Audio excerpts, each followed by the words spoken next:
बहुत समय पहले की बात है। ऊंचे पहाड़ों, घुमावदार नदियों और दूर तक फैले हरे भरे मैदानों के बीच एक सुंदर और शांत गांव बसा था, जिसका नाम था अनंतपुर। ये गांव अपनी सादगी, साफ हवा और आपसी प्यार के लिए जाना जाता था। सुबह होते ही यहाँ चिड़ियों की चहचहाहट सुनाई देती और शाम को घरों से उठता चूल्हों का धुआं आसमान में घुल जाता। गांव के बीचों बीच एक बहुत पुराना बरगद का पेड़ था, जिसकी जड़ें जमीन में गहराई तक फैली थी। गांव के बुजुर्ग कहते थे कि ये पेड़ उतना ही पुराना है जितना गांव खुद। इसी गांव में एक 12 साल का लड़का रहता था, जिसका नाम था कबीर। कबीर पतला सा, चमकती आंखों वाला और हमेशा कुछ न कुछ सोचते रहने वाला बच्चा था। उसकी माँ का देहांत वो बहुत छोटा था तभी हो गया था।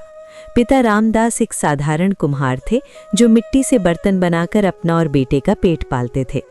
कबीर का बचपन मिट्टी की खुशबू में बीता था। जब उसके पिता चाक घुमाते तो कबीर ध्यान से देखता कि कैसे एक बेजान सी मिट्टी धीरे धीरे घड़ा बन जाती है।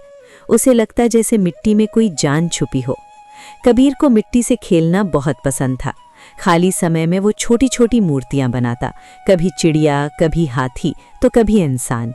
वो उन्हें ध्यान से देखता और मन ही मन सोचता, काश ये बोल पाते, चल पाते और सच में जिंदा हो जाते।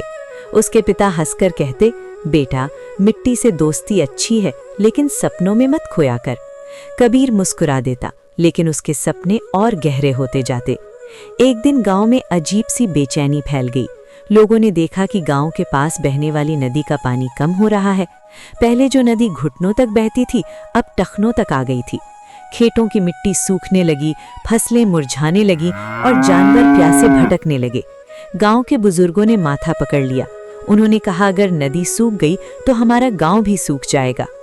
दिन बीतते गए और हालात बदतर होते चले गए। लोग आपस में बहस करने लगे। कोई कहता ये सब भगवान का कोप है, तो कोई कहता कुछ नहीं होगा। कबीर ये सब चुपचाप देख रहा था। उसे नदी के किनारे बैठना अच्छा लगता था। वो सूखी रेत को हाथ में लेकर महसूस करता और उसे लगता जैसे नदी उससे कुछ कहना चाहती हो। एक शाम जब सूरज लाल होकर डूब रहा था, कबीर उदास मन से बरगद के पेड़ के नीचे बैठ गया। उसके हाथ में एक छोटी सी मिट्टी की मूर्ति थी, जो उसने खुद बनाई थी। उसने भारी आवाज में कहा, अगर मेरी बनाई चीजें सच में जिंदा हो सकती तो मैं नदी को बचा लेता, गांव को बचा लेता। उसकी आवाज में दर्द था। अचानक तेज हवा चली। बरगद के पत्ते जोर जोर से हिलने लगे। जमीन के नीचे से हल्की सी कंपन महसूस हुई। कबीर घबरा गया, लेकिन उठकर भागा नहीं। तभी जमीन फटने जैसी आवाज आई और मिट्टी के ढेर से एक छोटी सी गुड़िया बाहर आई। वो पूरी तरह मिट्टी की बनी थी, लेकिन उसकी आंखों में अजीब सी चमक थी। कबीर की सांस अटक गई। वो पीछे हटते हुए बोला, तो तुम कौन हो? गुड़िया ने मीठी आवाज में कहा, डरो मत कबीर, मैं धरती माँ की दूत हूँ। तुमने दिल से जो चाहा उसने मुझे जगा दिया। कबीर को अपनी आंखों पर यकीन नहीं हो रहा था। क्या मिट्टी सच में बोल सकती है? गुड़िया मुस्कुराई, अगर कोई दिल से बनाए तो मिट्टी भी बोलती है। गुड़िया ने उसे बताया कि नदी सूखना एक चेतावनी है। इंसान लालच में आकर पहाड़ों को काट रहा है, पेड़ों को गिरा रहा है और धरती को चोट पहुंचा रहा है। धरती माँ चुप है, लेकिन कमजोर नहीं। अगर समय रहते कुछ नहीं बदला तो पूरा इलाका बंजर हो जाएगा। कबीर ने बिना सोचे कहा, मुझे बताओ मैं क्या कर सकता हूँ? मैं छोटा हूँ, लेकिन कोशिश कर सकता हूँ। गुड़िया ने अपने हाथ से एक छोटा सा मिट्टी का गोला निकाला और कबीर को दिया। ये साधारण नहीं है, इसमें धरती की सांस बसती है। इसे उस जगह रखना होगा जहाँ से समस्या शुरू हुई है। अगली सुबह कबीर ने अपने पिता को सब बताने की कोशिश की, लेकिन पिता ने सिर पर हाथ फेरते हुए कहा, तू बहुत सोचता है बेटा।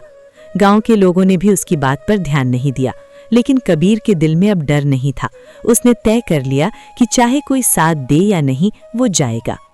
कबीर अकेले ही उस पहाड़ी की ओर चल पड़ा जहां से नदी निकलती थी। रास्ता कठिन था, धूप तेज थी, पैर छिल गए, लेकिन वो रुका नहीं। रास्ते में उसने देखा कि कुछ लोग पहाड़ काट रहे हैं। बड़े बड़े पत्थर तोड़े जा रहे हैं, पेड़ गिराए जा रहे हैं। कबीर का दिल कांप उठा। उसे समझ आ गया कि यही नदी के सूखने की वजह है। कांपते हाथों से उसने मिट्टी का गोला जमीन पर रख दिया।